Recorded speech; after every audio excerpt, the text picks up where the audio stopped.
For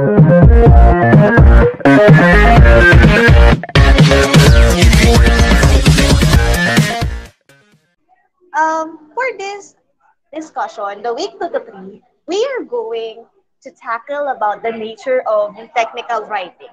What is this all about? The definition, the characteristics, how can we say that a certain paper is a good writing and how to become a good technical writer.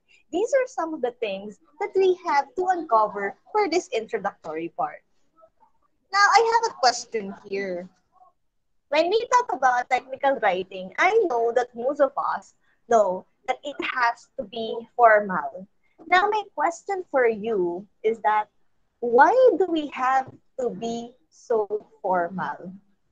Why can't we be just always just casual? Why do we have to be why do we have to be so formal? Anyone? Yes, Ace. Hello po, good morning to all of us. I think we need to be formal because we are future we are future educators and we are expected to be professional at all times po. Thank you po. Okay, thank you. That's a term because we have to be professional, right? So we have to be formal. Another Dipsy. Hello po, good morning. So we have to be formal because sometimes there are questions um, that are not casual. We need to there are questions that we need to answer directly to the point, and it should not be there's no room for nagda-doubt ba, ganito ba, parang gano'n po. Yes. Yes, correct. Like when someone asks you a formal question, you have to answer formally also. Joanne, additional? Yes po. We have to be formal because there's for example, we write a letter and that letter we will send it to lots of people or to the men or to lots of ano po yung pagsesendan. And then casual letter kasi is used only for your close friends, close relatives, and a formal letter is used when you have to send it to a lot of people. Parang ganun mo. Yes, because it's for the public. And not everyone will know your language when you talk in a casual tone. Charmaine. We have to be formal as future educators because in order for the students to believe what we are saying or what we are discussing to them. Yes, actually, that's also one. Because if your students always sees you as speaking in a casual tone, in a joking or humorous, always in a fun mode, maybe your students will not take you seriously. So it is important to be formal. Thank you so much for the for those insights. So now, speaking of formal, in relation with technical writing, what is this technical writing that we are talking about? Ayla, can you read the first definition of technical writing? Miss Soliman? Narinig kaya niya ako. Okay, so maybe let's move to Andrea. Good morning po. Good morning. What is technical writing? It focuses on audience selection. Okay, thank you. So it focuses on audience selection. When we have a technical writing, we are also targeting a certain audience. It is not just that it's for the public. We have to be specifying who will be the readers of our writing. That's technical writing. Second, Carlo. It makes use of precise economical and emotional language. Thank you. So take a look at that. Economical and at the same time unemotional. When we combine these two, it means that it's more of objective. You see, there are facts to be considered, and at the same time, we are not injecting any emotions. Okay, not no emotions totally. Of course, maybe we will be using tone, but no emotions. Like, if you are going to compare when you talk in a casual tone, when you talk to your friend, it's full of emotions, right? But in technical writing, we are segregating the formality with the emotion. Then, Christine, what's the third?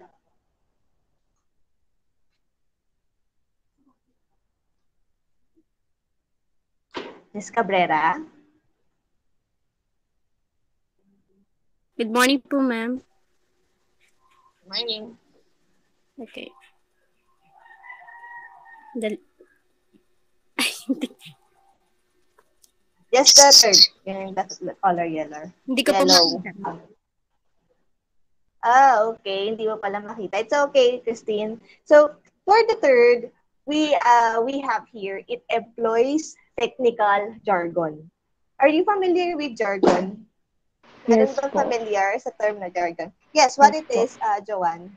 It is used a language po of a specific profession. Like as educators, we have a, a sarili pong jargon. Correct. So, thank you, Joanne.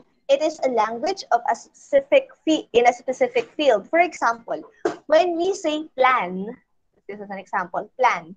If you use the word plan in education, it refers to, ano ibig sabihin? Pag sinabi na anong unang pumapasok sa isip nyo pag sinabi kong plan? Lesson plan. Okay, the lesson plan, correct. But if I am going to use the word plan in engineering, these are the blueprints. Blueprint. So you see, same vocabulary, but they refer different meaning. That is what we call jargons. Okay?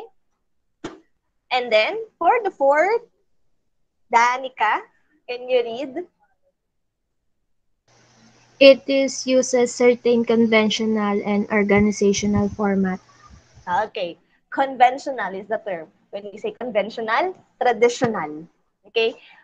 We are used with that mula dati hanggang ngayon. We are still using the same format. If you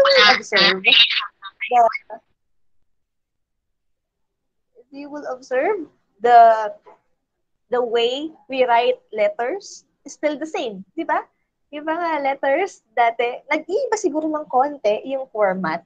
Maybe yung iba pwede na sa right or sa left, but still, it has the same content. Tsaka yung mga the alterations in terms of the sign off, the greetings, they are still the same. Okay, so it uses conventional and organizational format. So this is technical writing. So obviously, if you are not good in writing, may it be in spelling, in a grammar, maybe it will be a bit difficult for you to produce a certain writing. That's why, as early as now, I encourage you to practice writing, to practice using the command of the English language. So here, the basic characteristics of technical writing. So how can we say that it is technical writing?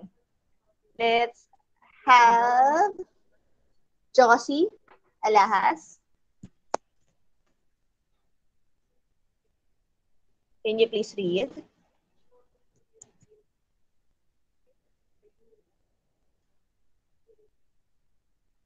Technical writing is characterized by certain formal elements, scientific and technical vocabulary, graphic aids, and conventional form. Okay, thank you. So let's focus here on scientific and technical vocabulary. When we think about it, it is objective, accurate, and specific.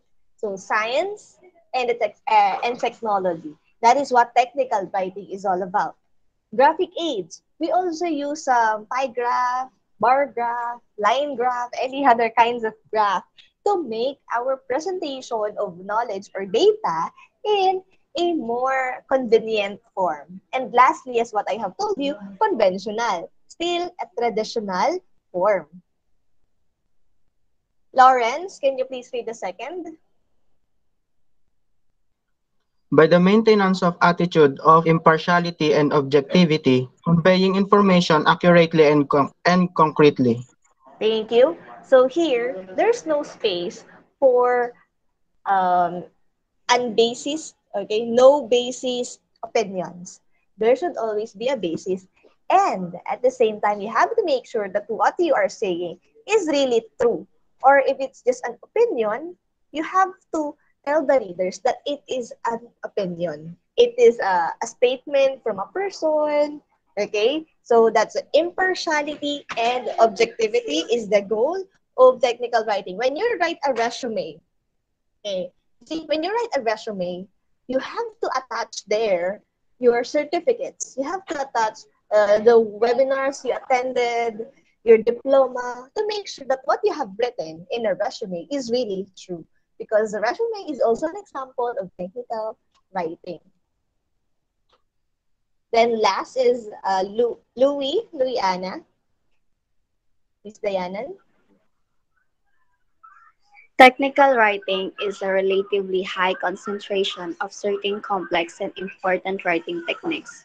Definition, description of mechanism, description of a process, classification and interpretation, comparison and contrast.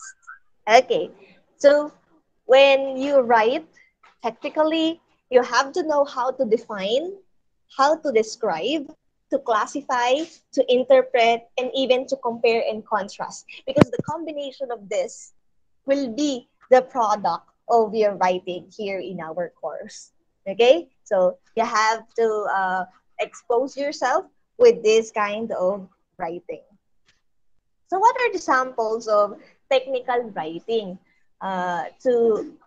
Kasi parang we just know that resume, maybe a brochure, a business letter, but we can go beyond that for technical writing. Number one, a type of technical writing is an end user documentation. When we talk about the end user documentation, it provides instruction. By the way, this is not included in your learning guide. I just added it up so that to give you an idea so you can take down notes. So for the end user documentation, it is full of instructions. What are the example? A user manual. When you buy a cell phone, it has a manual, right? So that is also a way of technical writing. You see, science and technology. Home computer. How to guide for laptops. A setup or installation guide, or even a description document. So that is end user documentation. That is a one sample of technical writing. Second, a traditional technical writing. Before we have this technology, these machines, we also are using already this type of writing. What are the example? Legal case, okay, for lawyers. Medical experiments. Your research, guys, it is an example of technical writing. Industry article. Operating procedures. Ito, mga factual and questions. Technical specifications. And informal documents like white paper. You know the crypto, for example, yung mga crypto games ngayon, for example, yung Axie, they have this white paper. And what you can see in the white paper, these are full of instructions. The whys of the game, the hows in the game, the process, and everything. These are all in the white paper. Okay? So, that's it. And for the third is the technical marketing communication. You know, technical writing is not boxed in this formal writing alone. Even a touch of style is and aesthetic will be in technical writing. What are these? Sales pitch. It is not always that we use too formal language in technical writing. For example, here in the marketing, of course, you have to avoid as much as possible using highfalutin words because your audience will no longer understand what you're saying. Okay? And then informative articles, yun nga, flyers, brochures. These are also example of technical writing. But as you see, there is also a specificity, objectivity, chain email. Yan, yung mga nare-receive yung email. and case study. So those are the examples of technical writing. So I hope that you get a wide view of what are the examples of these writings. Now, the fundamental characteristics of technical writing.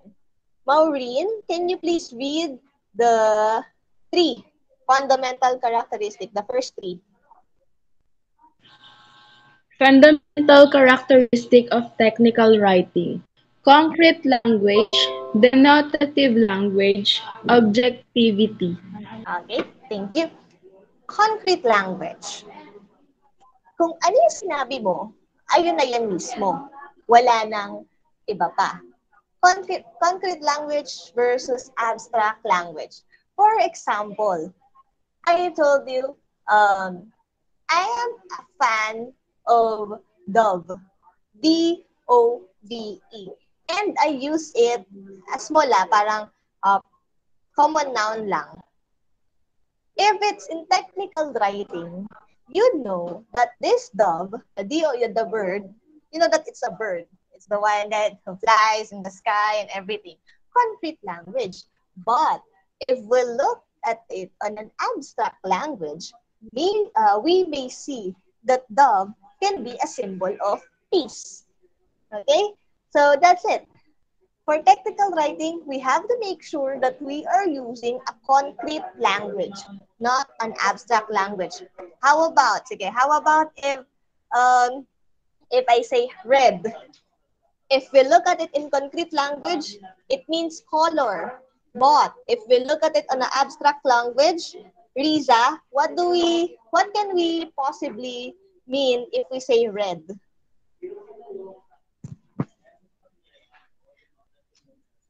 Ano ba mga symbolism ng red, Riza? Ursula? Ano po ulit yun, ma'am?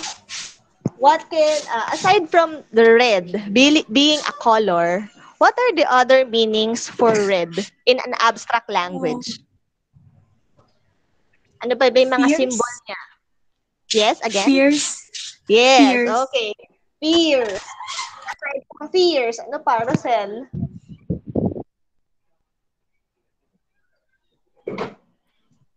I think it is about anger or darkness.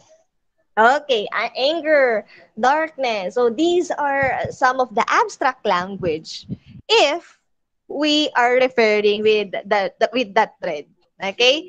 But in technical writing, we have to avoid using that abstract or seeing it as an abstract, but as what it is. In relation with that, we go with the notative language. Kung ano yung meaning niya sa dictionary, ayun na talaga yun. Wala na siyang ibang ibig sabihin. Most probably, you will look at the dictionary for its meaning. Wala na siyang ibang ibig sabihin. For example, if I say, spill the beans, this is just an example, I reported, the beans are spilled. If we are talking about technical writing, the beans are really spilled. Kumalat talaga. Okay? Kumalat talaga yung beans. Because we are referring with a dictionary. If you look at the meaning of the beans, of the word spilled, okay, meaning, ayun talaga, kumalat talaga. So in technical writing, obvious. Okay, obvious. The literal meaning itself. And the third is the objectivity. When we talk about the objectivity, it is the content. How true is the content you are talking about? What is your basis? Okay? For example, you are presenting a product. How can you say that the product is really with high quality? So you present your customers with lots of evidences. Okay? Trisha, can you read the last three? Yes po. Targeted or defined audience, style, and common format.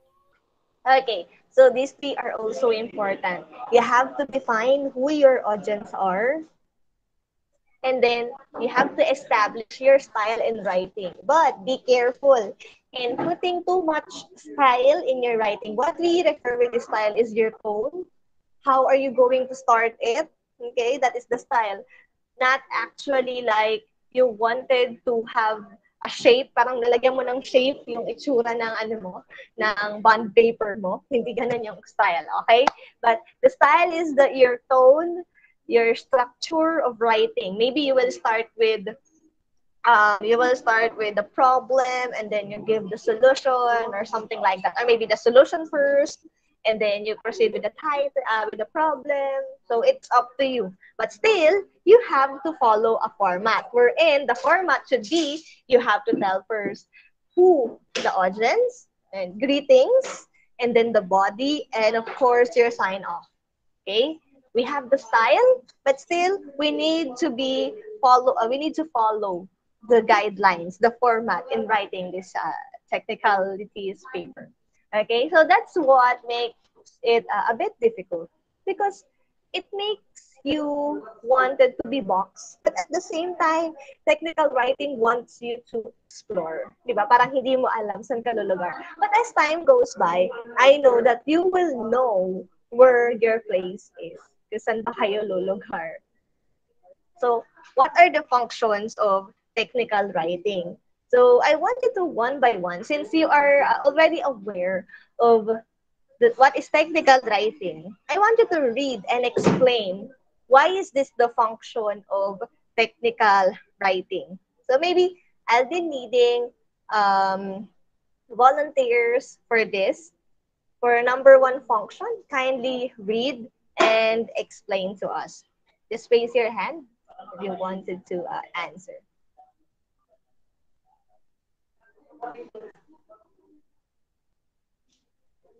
Yes, Joanne, number one. Number one, to serve as basis for management decision. So, technical papers gives information or facts so that the management or the administration would decide based on that facts po or information. Like for example, in a business letter, when they propose a business letter, the management will probably decide whether they accept that or not, or based on the information that included in that paper. Yes, well said, Joanne. So that is a good example. Sometimes in a business, your boss, the administrations, will provide you this certain decision. Okay, this is our decision, and we wanted to inform you. Or in the other way around, this is what we wanted to impose. How is it with you? Parang ganon. So that's where technical writing will come in. How about the second? Yes, Ace. Hello po, good morning po. So, to furnish needed information. So, we future, ano po, or I can call ourselves po na technical writers po. We are expected to provide needed information. In what way po? In formal and general terms so that we can reach lot of audiences po. Correct. Giving out information. Since we are also future educators, there's a lot of things we wanted to share. Diba? We wanted to share. We wanted to give out to our students. So, technical writing, instead of just writing, kayo ba? Ito ha. Kapag ba gumagawa tayo ng letter to our students or to our parents, diba? Pag bibigay pa tayo ng parents, basta lang ba isusulat nyo? No, we have to compose it. We have to construct it in a formal way so that they will take us seriously. How about Dipsy for the third? Ayan po. To give instruction, there should be a specific situation where we can write a technical or a writing. Dapat po magkaroon po tayo ng specific na pagkakataon. Halimbawa, you give information to others na hindi naman pala akma doon sa sitwasyon. Kaya minsan po nagkakaroon ng, sometimes it happens that there are person na hindi alam yung ginagawa kasi hindi tama yung nababasang instructions, yung mga guides sa mga manual, kaya nagkakamali, mga ganun po. So it must be important to know the certain or a specific situation for us to give the correct instruction then. Okay, so that is where technical writing will come in. Sabi nga ni Dipsy, there are a lot of people who doesn't know how a certain thing works. For example, this cell phone, I do not know how to use it. Then I will read the manual, and that's where its functions will be highlighted. Estor, for next. Yes po, ma'am. So for the fourth one po, sa functions of technical writing, it is to record business through proposals. So commonly po, di ba, yung tulad nga po ng na-mention kanina, sa technical writing, it is pretty straightforward and easily understandable po para sa lahat. Sa ang function din po niya, sinisimplify niya po yung mga complex. So commonly po sa mga business entity po na nagsisirculate po yung formality, ginagamit po yung technical writing para din po maging understandable po siya, saka mas marami pong information na mapaloob doon sa mga business proposal na ginagawa po. Yes, it is to keep track with the data.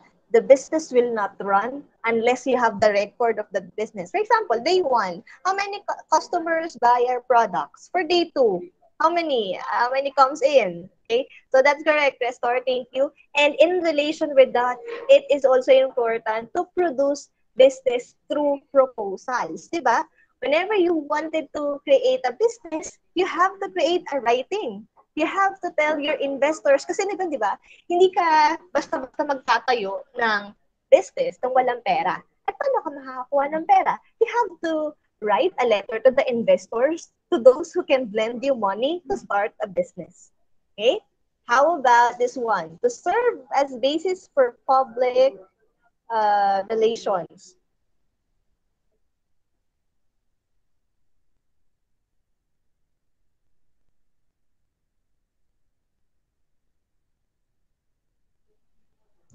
Yes, Joanne?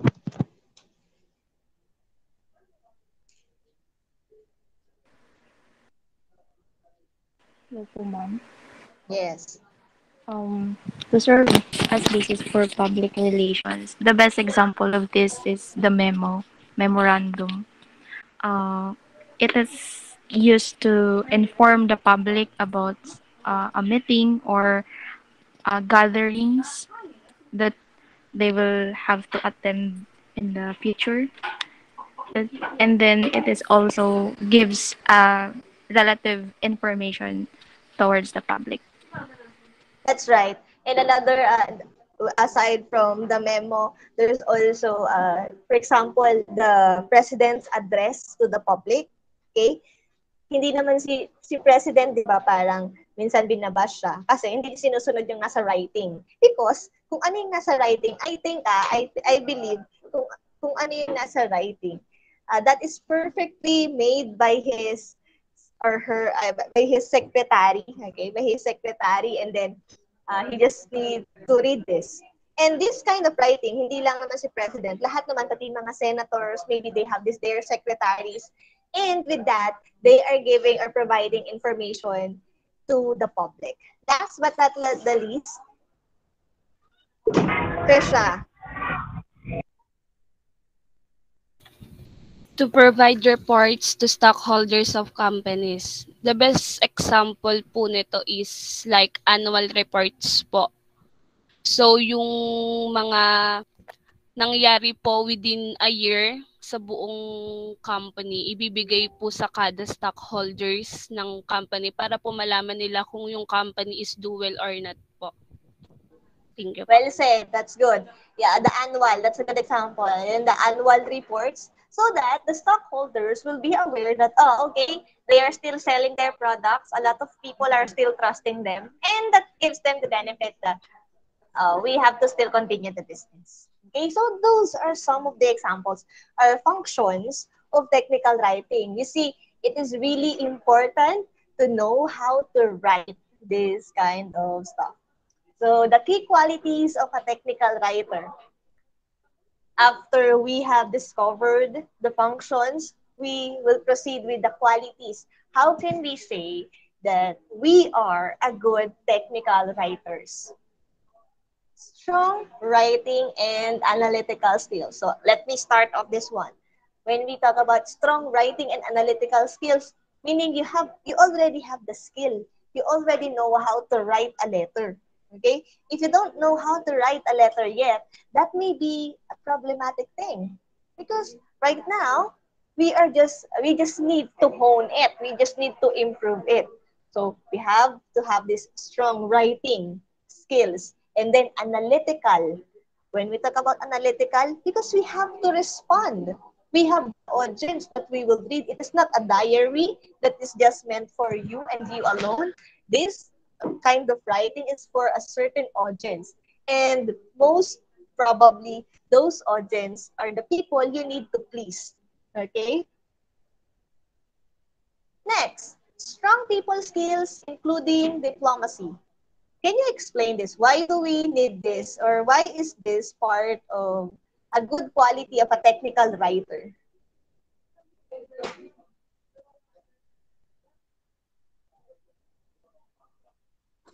Strong people skills. What do we mean by this?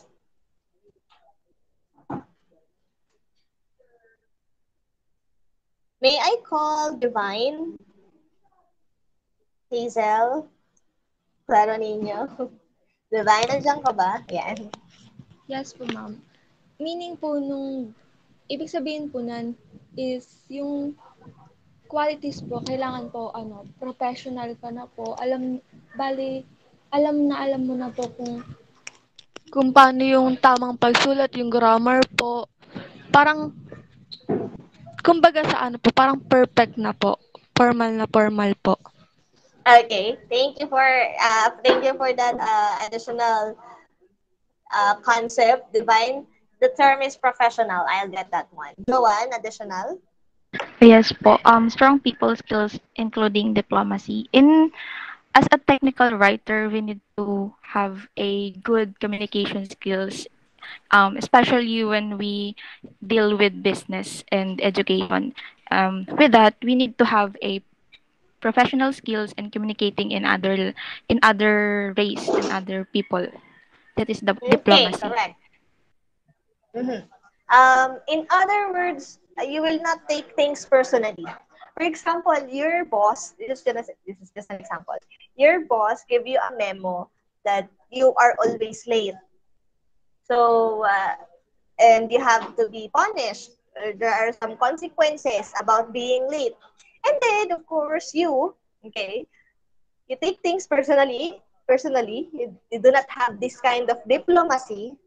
Ang mangyayari, you will not write a letter but go straight to his office and tell him, sir, blah, blah, blah, blah, blah, blah, blah, blah, blah. Okay? So, if you are a good technical writer, okay, you will immediately accept the letter and create an apology letter instead. Not just an apology letter, but telling to your boss that these circumstances will never happen again. Okay, that's an example of having a strong people skill. Active listening skills. Ma'am, it's writing. Why do we need to have a listening skill? Sige nga, students, future educators, why do we need to have an active listening skill if it is writing? Okay. Kung nag-enjoy si Jowa, sige, Andrea. Andrea? Okay, si Andrea. Since the writer should put the exact and unbiased information on his or her letter po. So he or she should listen to what is the exact information that has been said to him or her, so that when he writes his own letter or her own letter, the information is exact and and right po. Okay, you got it right, Andrea. To make the information exact. Dipsy, more thoughts? Sige po, mali pala yung napindot ko. Sige po. In order for the Ano ba writer to dapat give yung race dapat po mag-awit. Pero sige okay. po, in order for the writer to give the precise and kagaya nga po ng sinabi ni Andrea, the correct response, it should be you need to listen carefully kasi kapag halimbawa po nawawala kasi yung listening skill ng isang tao, there's no understanding between you, yung kausap mo. Kaya listening skill should be included sa mga writing, lalo na po sa mga technical, mga formal, ganun po. Yes, correct. And Joanne, any more things Um, to add? ano po, in order for a writer to write a good piece or a good output, he or she needs to have good input information po. Yun lang po. Okay, the good input. You cannot produce, di ba? Naalala nyo, we have the macro skill. You will not be able to to have an output unless you store an input. Okay? Yung mga expressive, receptive, and expressive skill. Because technical writing uses expressive skill. Next, a strong technical curiosity with technology being a major part of his or her life. Yes, Estor.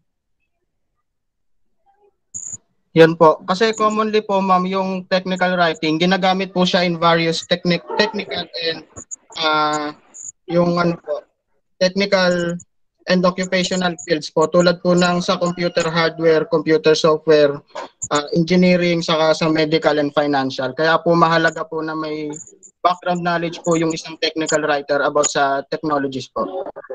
Yes, exactly. I mean, you will not be able, yun nga, pinag-usapan natin kanina, you will not be able to write something about it if you do not have any clue regarding this, di ba? Last, experience working directly with a technical team. There's a collaboration. Why is there a collaboration? If you're a writer, di ba? We just write alone. Why is that? There has to be a collaboration. Sige, Lawrence again. Kasi po ma'am, commonly po sa technical writing, nakikipag-ugnayan din po tayo sa pwede pong administrator, sa translator, engineer, saka sa ano po, yung mga tao po na nag-spearhead po ng idea bago po natin isulat yung balak po nating proposal, ganun po. Okay, that's right. Even though you write alone, there is a chance, or maybe a 100% chance that there's an administrator behind it. There are your coworkers, okay, telling you, oh, ito ganito, sabihin mo, ganito yung isulat mo. Diba? Naalala nyo, nung gumagawa kayo ng research, while you're doing your research, while crafting the introduction, you just first outline, ganito guys, ito yung gagawin natin, at ganito yung ilagay yung content. Though, parang part by part kayo doon, still, you are collaborating, but there's only one person who will write that part. Okay? So, it's very important to have a good relationship with those people you are working with when you are a technical writer. So, thank you so much for your explanations and thoughts. Good and well. So, what are the qualities of good technical reports? So, we have here the 6 qualities of good technical reports. Accuracy. When we talk about the accuracy, it means, or it is referring with your construction of sentences, meaning no errors, no grammatical lapses, no misspellings, okay? And the flow of your writing is very good. And your, how should I say this? The reader or your audience will exactly get what you wanted to say because there is no grammatical lapses. For example, kaya nga mahalaga pa rin ang grammar. Kahit sabihin natin na, as long as maiintindihan, okay na yan. No, it's not like that. Especially if we are English majors and we are a future technical writers, guys, we have to be accurate to whatever we are writing, especially if it's a formal writing. In your research, di ba, I told you to, how should I say, to grammar check, to check the grammar of the other group mates because it is a written formal paper, okay? If that is the case, you have to make sure that there's no grammar lapses. Kasi isipin nyo, mahirap na naintindihin since it's formal, minsan, or kadalasan. Mas mahihirapan pa tayong intindihin kapag mali-mali yung grammar. Kahit comma, di ba, nag-iiba yung meaning. Kaya we have to make sure that we are accurate in writing technical reports. Again, no misspelling, no grammar lapses, and no errors. And also to write legibly and with good format. Third, not second, is objectivity. As what we are referring a while ago, objectivity refers to the content. Accuracy refers to the structure. Objectivity refers to the content with facts. It is based with evidence, with proofs. Objectivity. Clarity. It has to be clear. Ace told a while ago that it has to be direct to the point. Diba? Kailangan alam agad nila ano bang gustong sabihin nito. That's why sometimes in a letter, meron na agad subject para alam na agad natin kung ano bang gustong sabihin. Fourth, conciseness. Maikli lang. You do not necessarily need to write it in a long sentence. Just make it concise. Okay? Continuity. You do not just end it like that. You know that there is something, parang, tawag ito, parang may dangling information na naiiwan. Diba? So, we have to provide a continuity, good flow of thoughts in our writing. Lastly is the style. When we talk about the style, it is your tone, okay? Maybe it's a happy tone, for example, a happy tone, but not really, you will not say, I am very happy. Maybe not really like that, because as what we told you, or as what we discussed, diba, unemotional, walang emotion, diba? But more of the tone. Are we apologizing? Okay? Are we giving sympathy? Okay? Or are we just giving a command? So it depends with the genre we are writing. That's why we have this style. Okay? So those are the qualities of good technical reports. So look at this. I want you to look at this thing. Meron ditong tip to avoid technicalities such as this. This thing, if you will notice, when we say technicalist, you're right to impress, not to express. And that is a big no-no. You're right because you wanted to give information. You're right because you wanted to get that, for example, the capital. You're right because you wanted to give command, to give something, to give a request. Okay? So, you have the right to express, but not to impress. These examples, parang pinapakita dito na hindi na siya naiintindihan, pagkos parang mas naguguluhan pa kasi gusto niya magpa-impress. Minsan, guilty din tayo sa ganyan. Will you please advise me at your earliest convenience of the correct status of this product? Diba? Will you please advise me at your earliest convenience of the correct status of the product? Ito talaga, earliest convenience. Parang ganyan. Tapos, correct status, parang masyado na siyang OA kapag sa ganyan. Diba? So, instead, we can just say, will you just please advise me when will you be available? Parang ganyan. Hindi na yung earliest convenience, yung mga ganyan. So, we have to avoid too much technicalities. Okay? So, ito naman, number 2, tip, use active voice. Pag sinabing active voice, subject, object, as a subject, verb, and then transitive verb, and then object. Hindi siya passive na kabaligtaran. Okay? Control of the bearing, all the supply is provided by the shut-off. Kadalasan yung mga passive voice, ayan yung by. Yung subject, siya yung napupunta sa dulo, which should be not the case. Dapat active. Kung ano yung subject, ayun po yung mauuna. And then followed by the verb, tapos yung direct object. So we will talk about those rules more sa mga susunod na araw. So be as specific, ito yung sinasabi ko, be as specific as possible. Instead of saying a tall spray dryer, why not tell the exact height a 40 feet tall spray dryer. Okay? Plant.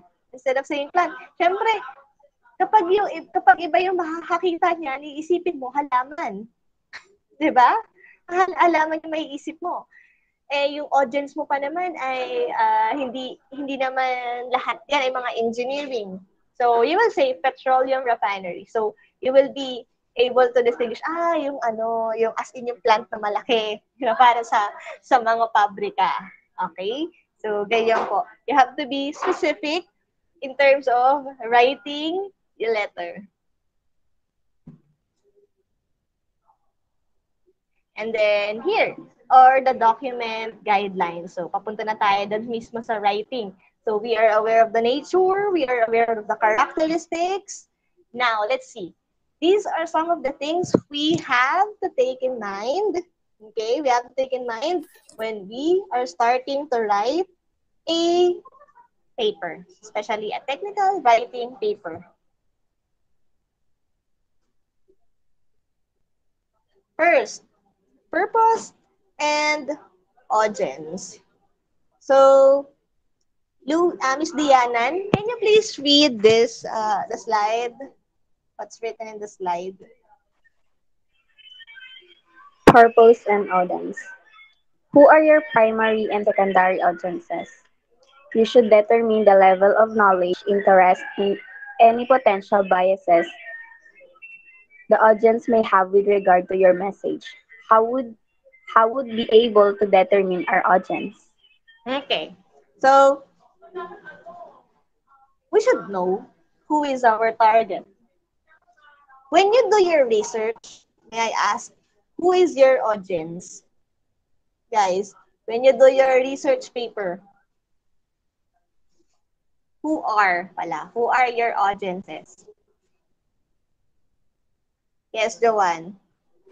Our audiences is um the, the head teachers, the teachers.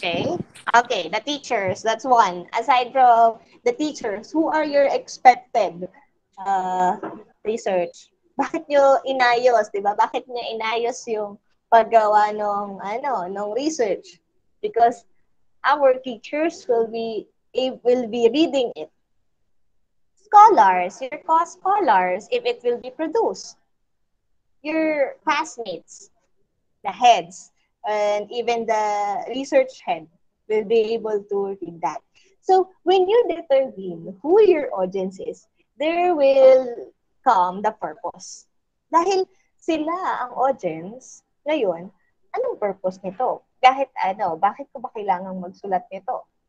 And after knowing your purpose, you will know the way you have to write this piece of paper. Okay? So that's our first guideline. You have to determine who is your audience and the purpose of writing. Next. Kindly, please read. Hindi na pala babasahin. So this one, the second is format. So after you determine the purpose, for example, okay, this is a memo. Okay, I wanted to give a policy in my school. That's the purpose. And my audience will be the teachers and students. So with that, you will determine, okay, what format should I use given the purpose and the audience? So ayan na nga. Memorandum. I have to write a memorandum, and this is the format. May I ask here, Ms. Versula, are you going to create a business letter like this, colorful? For example, this is a business letter and it is colorful. Ms. Versula?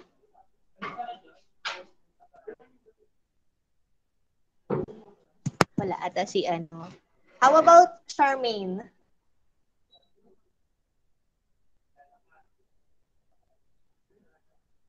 Ma'am? Yes, yeah. Hello, Charmaine. Example, this is just an example. This is the letter and it is full of colors. The way you see it, like that, full of colors.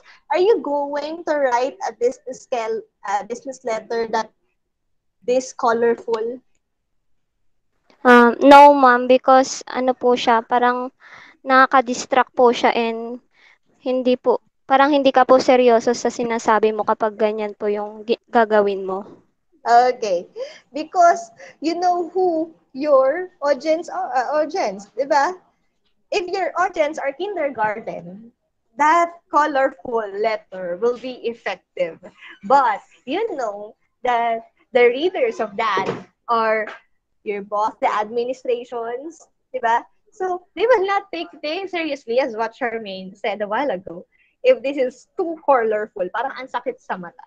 Okay? So we have to make sure that whenever we do a format, ito pala, as a tip, do not exceed to 3 fonts. 1 to 2 fonts will do. Okay? In writing technicals. Then, strategy. So, you already know the format, the purpose, and the audience. How should I write it?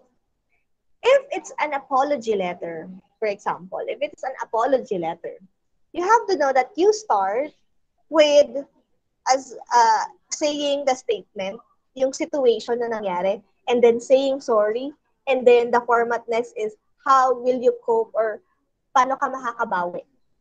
Okay? Ayun yung strategy ng way of writing. Paano naman kung memo? Diba?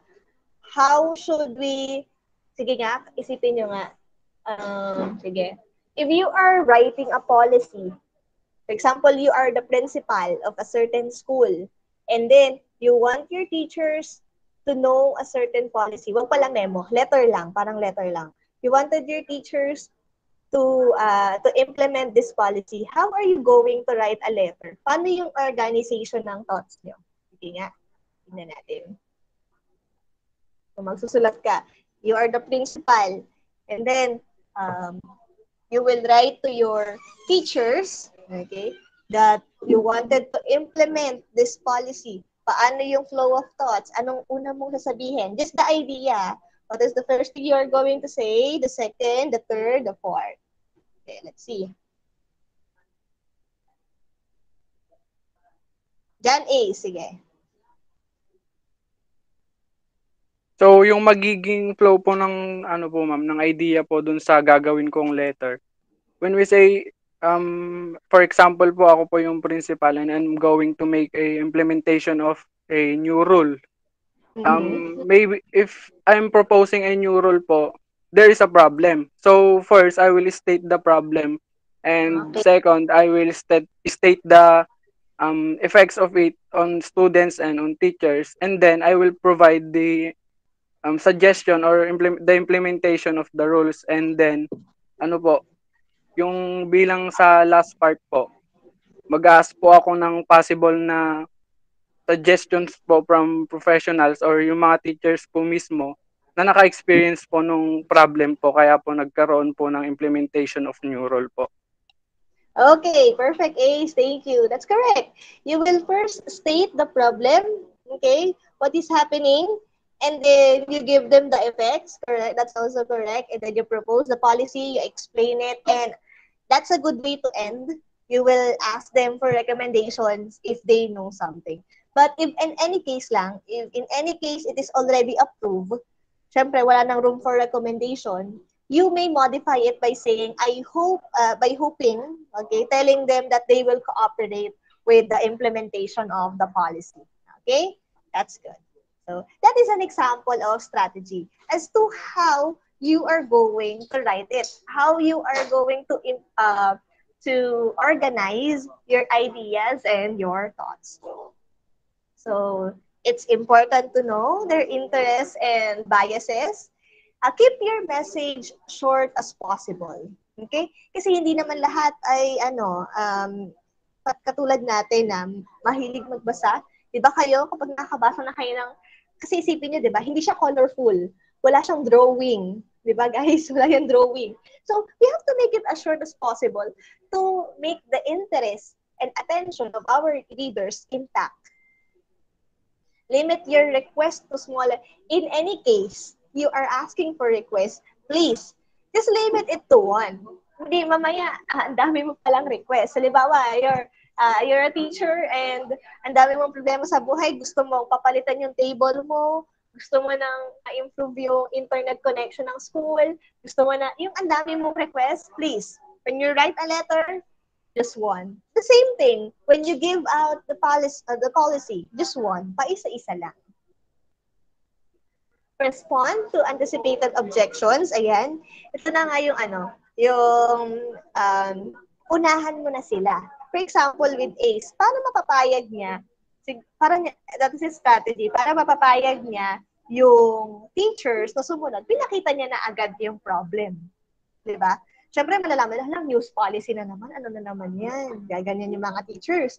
So, you have to give them, or to respond, what could be the possible objections of this teacher? Pakita mo na rin sa kanila, I know that it may blah, blah, blah, so we have to blah, blah, blah. Okay? And then, state points you think they will agree first. Ayan. Siyempre, parang sandwich approach. Kasi kung umpisa pa lang, halimbawa, umpisa pa lang, sinabihan mo na, I want you all to follow the rules. Ay, good luck. Okay? So, that's a strategy. You have to state first, pwede nyo silang i-commend, yun din naman, pwede rin yung umpisahan. First of all, I wanted to commend everyone for implementing our last policy, blah, blah, blah.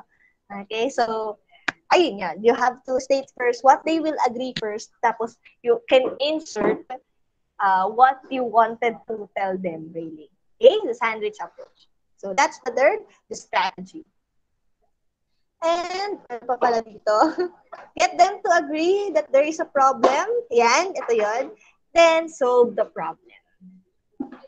So, seat 4, word choice. Okay, dito na tayo. Many. Okay. Many criticisms are being held because of the wrong diction. By the way, when we say diction, it is not pronunciation. Diction is word choice. Take note of that. So, word choice is the overuse of jargons or acronyms. Pwede yan. Aside from that, we have to limit, ito na nga, we have to limit the use of jargon, especially technical writing, is, okay, for the public view. Okay po? So, a lot of people get into trouble because of the wrong word choice. So, you have to be really careful in terms of telling in terms of telling someone in a letter, okay, kung ano yun. Kasi kapag face-to-face lang naman yan, kung kakausap mo lang siya face-to-face, makikita niya yung mukha mo, yung expression mo. But with a letter, at technical writing yan, walang emotion. You have to really be careful kasi hindi nila alam kung ano bang expression mo habang sinusulat yun. Diba? Hindi ko nga alam. Halimbawa, please kindly take note of this, blah, blah, blah. And then may nagsabi ng noted. Okay. Siyempre, hindi mo alam, hala, okay lang kaya sa kanya na nag-noted siya? Di ba may mga ganun? Because that is technical writing. No emotions. Just professionalism. Kaya we have to be careful in choosing the word we are going to use in any type of writing. Structure, yan. When we talk about structure, the flow, problem solution ba yan? Is it just, how should I say, just explanation, the structure of explanation? Merong iba't iba tayong structure. So, the bottom line is that it should build the interest of your readers, explain your purpose, kailangan, alam nila bakit ka nagsusulat, hindi yung, love letter lang pala to, di ba? And provides, buti nga yung love letter, may purpose pa rin, di ba? Alam mong love letter siya. So, when you write a letter, you should state your purpose. Mahirap sa malabo at walang label, di ba? Provides a preview of the document. Alam na nila, doon sa may subject. What is your intention of writing? Bakit ba? Bakit ka ba nagsusulat? Okay? So, ayan. Now, let us differentiate technical writing and business writing. Ma'am, kanina pa natin sinasabi na na parang ginagamit siya sa business. Di ba? Proposal. Ano bang pinagkaiba nila? May pinagkaiba ba sila? Yes, there is. So, what's the difference? One, the one in your LG is just literal writing or creative writing versus technical writing. But I also wanted to highlight how business writing is different from technical writing. So technical writing, as what we are discussing, science, engineering, and technology, right? But for business, this is just about business. All the kinds of writing in a business. Okay? So that's the difference. Technical writing, science, engineering, technology. Business writing is all about the kind of writing in your business. Even the reports, for example, kahit puro numbers lang yan, still, it is a business writing, but that is not a technical writing. And then, business writing is boxed inside the business, parang business lang siya. But for technical writing, it is for a wider audience. It is for the public, yung mga public relations. Yung sinabi natin kanina. Okay? Ma'am, would it be possible that a certain business writing is a technical writing? Yes. Diba? Business proposals, those are business writing and can be considered as technical writing. But not all technical writing is business writing. Now, let's have this. I want you to differentiate technical writing versus literary writing. I'm going to call you one by one for this part. I want you to read the first and then to also explain it, how technical writing is different from creative writing. May I ask, meron na ba kayong nakuhang subject na ano? Yan, yung creative writing? May subject kayong ganyan? Nung ano po, senior high school po meron. Okay. Okay, that's good. So yan, at least you can see somehow what is the difference between this. Let's start with Miss Soliman, if you are already there. Nandiyan ka na ba, Ayla? Opo. Ayan. Can you please read and explain, number one, the difference? Technical writing is based on facts and concept. Yung technical writing po, bumabase lang po siya sa makatotohanang mga concept. Tapos yung creative writing naman po, based on imagination and creative. Para po ano po, yung paggawa ng mga kwento po na imagine. Yung ikaw lang yung gumawa, parang imagine. Paggawa ng mga kwento. Thank you so much, Ayla. That's correct. With technical writing, you have to consider others. Yan nga, facts and concepts. But for creative writing, kahit ikaw, kaya mo yan. At sa isip mo. Diba? Andrea, number 2. Technical writing focuses on factual and straightforward content, while creative writing focuses on imaginative and symbolic content. So when it comes to technical writing daw po, the written information should be there, it should be factual po or ano po, straightforward po. Kasi po, ang purpose po niya, di ba po, to share information, to share factual information.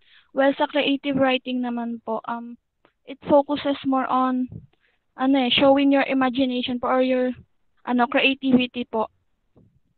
So, magkaiba po sila when it comes to, yung technical writing po, more on realistic, while creative po, more on fictional po. Ganun. Correct. Thank you. Carlo, number 3. Technical writing has its specific reader and audience. So it's sa technical writing po may specific we tackle about the technical writing. So we have a specific audience po na kailangan nating ma-target with, for example po, which is a profession, a specific profession. Then sa creative writing naman po, it is a general. Pwede po siyang mabasa ng kahit sino po. Exactly. Thank you, Carla. Trisha, number 4. The purpose of technical writing is to inform and instruct and educate the user, while the purpose of creative writing is to entertain, provoke, and inspire. Dun po sa technical writing, ang ayun nga po yung sabi kanina, for its business po example. So yung sa mga fellow employees po, ayun po yung nagbibigay sila ng instruction kung paano gawin po yung isang bagay. Well, dun po sa creative writing, purpose of creative writing is to entertain. Parang pong to entertain someone or everybody po kung sino po yung makikinig. Yun po. Yes, full of emotions, di ba? Hindi mo naman siya ma-entertain kung hindi siya ganun full of emotions. Divine, are you raising your hand a while ago? Yes po, ma'am. Salas na po Okay. ako. Number 5. Number 5, it follows formal and standard style of writing. So, kailangan po formal, correct, nakapokus po siya sa specific and straightforward po. Yung sa creative writing po, it follows informal po siya. Kahit kung baga po sa technical, formal, sa creative, informal po. Pwede ka pong gamitin mo po yung imagination mo, yung imaginary mo po. Kumbaga po dun sa technical writing na may sinusunod ka pong rules. Yun po, ma'am. Yes, may rules sa style of writing with technical, but for creative, no rules. It is all up to you. Thank you so much. Next, we have Christine. Can you see? Yes, ma'am. Hello. Number 6, technical. It gives readers information about some technical topics or gives direction on how to do something. Then it gives reader a theme, message, moral or lessons which is helpful in the real lives or gives temporarily. So Okay, can you explain? Technical writing, it gives, since it was formal, it spread the information. Yung bali, yung technical writing po, ma'am, ay nagbibigay po siya ng information or topic. Yan po yung purpose niya. Tapos, kunyari, example po ay yung mga manuals, nagbibigay po ng instructions on to how to do something. Then, while the other one, it gives the reader a theme message. Binibigyan niya po ng objectivity yung message yung message or information na pwedeng ipahayag. And Okay, by the way, it's a team, okay? It's a team message which gives a moral lesson, objectivity, and at the same time, subjectivity. Thank you, Christine. There's someone raising her hand. Louiana, number 7. Number 7, it uses text features like the table of contents, index, labels, charts, photos, and graphs. Yung pong technical writing po is gumagamit po siya ng mga table of contents na naglalaman po kung saan po makikita yung mga gusto mong, mga dapat mong basahin, ganun po. At yung naman pong creative writing, it uses narrative elements such conflict, character, theme, setting, and resolution. So, karaniwan po dito is yung pong paggawa ng mga story, madalas po gumagamit ng mga tauhan, ganun po, para po mas mapaganda po o mas mapapaniwala sa mga fiction na story po. Yes, you will not see a character or maybe a conflict and a resolution in technical writing, but it is not really in a flow of a story. Next, number 8, Rosel. Almanza, Miss Almanza. Anong number na po? Number 8. Okay ka pa, Rosel? Maingay po kasi the tone of technical writing is objective. Like what you said before, na yung paggawa ng technical writings is kailangan unemotional and dapat binibase natin yung ipaparating nating emotional kung depende kung sino yung mga makakabasa or makaka-receive ng letter. Then, the tone of creative writing is subjective. Um, uh, I think dito sa creative writing, ano siya, parang yung tone na ibibigay mo magbibigay interest and magbibigay ng imagination for the readers. Okay, thank you, Rosel. Charmaine, for number 9. Number 9, it is based on specialized vocabulary. Kailangan po sa technical writing is yung word of choice mo is tama, um, accurate siya sa kung ano yung purpose mo. Tapos sa creative it is based on general evocative vocabulary. Depende po sa gumagawa ng story po, yung kung ano yung gusto niyang sabihin. Yes, but for the technical writing, special dapat, yun nga, accurate. But in creative, hindi siya accurate parang abstract siya. Minsan, confusing, di ba? But in technical, no, it's not like that. Number 10, Dipsy.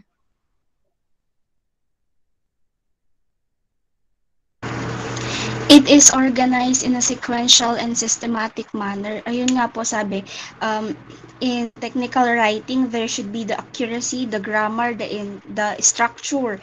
So kapag naman sa literary writing, it is organized in an arbitrary and artistic manner and may not be systematic. Katulad po ng mga paggawa ng tula, yung binanggit kanina, yung evocative vocabulary, napapansin niyo po kapag gumagawa sila ng mga piece nila, the love, the anger, yung mga broken, di ba, mga ganun po, pinoprovoke nila yung mga nararamdaman nila. The styles po, yung nagagamit po doon, hindi lang po siya dun sa mismong formal. Nagtagalog na ako. Yun po. Yes, pero that's correct. We are giving fire with how should I say this? We are giving fire with the emotion. Unlike with technical, it is not. Estor, you're raising your hand. Yes po, ma'am. So 11, sa technical writing po, graphics are included to give more information to the topic. While in creative writing, graphics are included to give more attraction to the topic. So, sa technical writing po, commonly yung mga included po na graphics ay table po or charts or graphs po na nagbibigay po ng additional information and concise na na data. While in creative writing po, yung mga graphics po na included sa kanya is to give more attraction.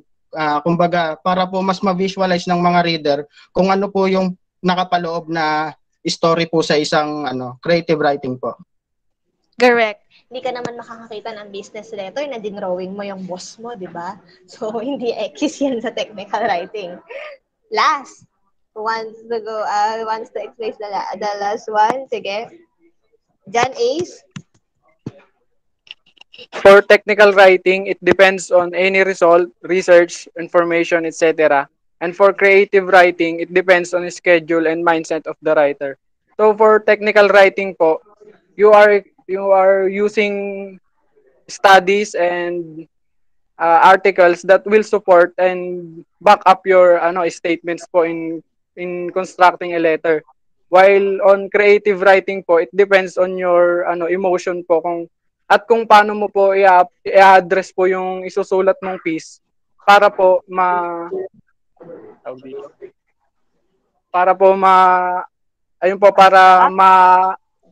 maabot mo po yung expected na audience mo po sa creative writing po.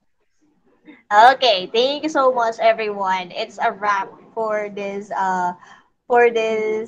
morning. Okay, very good that you were able to combine all the knowledge and the discussions that we discussed from start to finish with this differentiation between technical writing with the creative writing. I am very happy that you are very participative for this morning. It's a good start for this semester, I think. I hope you stay consistent with that kind of energy.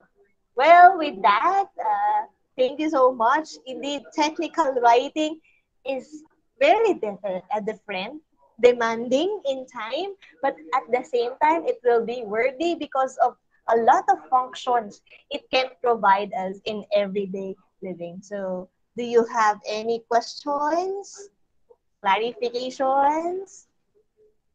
Meron po bang mga katanungan? Natuto naman ba kayo? Feeling ko naman. Wala na pong clarifications? Ma'am, tanong ko lang po, yung sa, Sure. ano po, sa, avoiding common grammatical error, sa, ano po, yung next lesson na po siya. Yes, that's the Thank you next po. lesson natin yan. Thank you Rosel? po. Yes, welcome. Rosel, how about you? Wala po. Napindot lang. Okay, on our next discussion, which will be on November 12, okay, we will be having like grammar exercises, a lot of grammar exercises. So I am hoping that a lot of you can still join the class because we will be having a lot of, don't worry, errors, okay, are not accepted. Errors are welcome, but it will not be tolerated there. We will practice the writing of sentences, the writing of statements. We will be having that next meeting. So I hope to see you again there and be participative and have the kind of energy as you have this morning. So any more? So that's it. Thank you so much.